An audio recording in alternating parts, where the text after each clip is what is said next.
Supreme কোর্টের appeal বিভাগ এবং হাইকোর্টের এজলাস কক্ষে সাংবাদিকদের প্রবেশে নিষেধাজ্ঞা বাতিলের দাবি জানিয়েছে আদালত বিটের রিপোর্টাররা। আজ সুপ্রিম কোর্টের প্রধান ফটকের সামনে মানববন্ধনে এই দাবি জানান সাংবাদিকরা।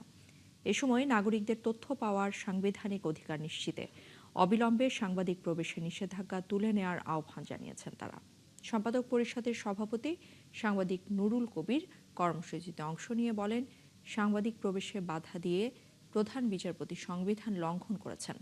তারা বলেন, বিশ্বের বিভিন্ন দেশের আদালতের কার্যক্রম সরাসরি সম্প্রচার করা হচ্ছে, আর এদেশে এ ধরনের সিদ্ধান্ত বিচারের স্বচ্ছতা এবং ন্যায় বিচার পরিপন্থী। প্রধান বিচারপতিকে সংবিধান এবং গণমাধ্যম বিরোধী সিদ্ধান্ত থেকে সরে আসার অনুরোধ করেন সাংবাদিক নেতারা।